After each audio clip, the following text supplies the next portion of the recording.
ആയിട്ട് നടക്കുന്നത്. കൃഷ്ണകുമാർജി വിജയിക്കണമെന്നാണ് ഞങ്ങളുടെ ആഗ്രഹം. ആണോ? പക്ഷേ വിജയിക്കണം. ഏറ്റവും കൂടുതൽ വോട്ട് വിജയം നേടണം എന്നാണ് കഴിഞ്ഞ പ്രാവശ്യത്തെക്കാളൊക്കെ ഒരുപാട് വോട്ട് നില ഉയർത്തണം എന്നാണ് ഞങ്ങളുടെ ആഗ്രഹം. ഇനി നരേന്ദ്രമോദി എന്നാണ് 400 സീറ്റിൽ തന്നെ നരേന്ദ്രമോദി വരും. പൂർണ്ണമായിട്ട് വിശ്വാസമുണ്ട്. കൃഷ്ണകുമാർജി ജയിച്ചിരിക്കും. പൂർണ്ണ സപ്പോർട്ട് ഞങ്ങൾ ഉണ്ടാകും. എങ്ങനെയുണ്ട് തെരഞ്ഞെടുപ്പ്? വിജയകരമായിരിക്കും. അതെ, വാശിയേറിയ പോരാട്ടമാണ്. ആർക്കാ സാധ്യത?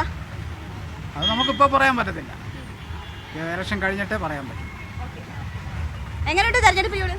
നല്ല രീതിയിൽ നടക്കുന്നുണ്ട്. വലിയ പ്രചരണമൊക്കെയാണല്ലോ മൂന്ന് സ്ഥാനാർത്ഥികൾ. ആണ് ആര് ജയിക്കുന്നതെന്ന് പറയാൻ പറ്റത്തില്ല.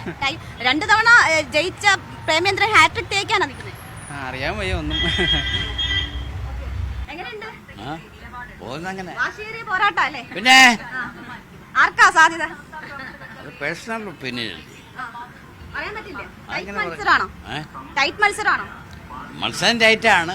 ആർക്കാ വോട്ട് ചെയ്യുന്നുള്ള പേഴ്സണൽ ഒപ്പീനിയൻ. തെരഞ്ഞെടുപ്പ് ചൂട് എങ്ങനെയുണ്ട്? വളരെ ചൂട് പിടിച്ചിരിക്കുക.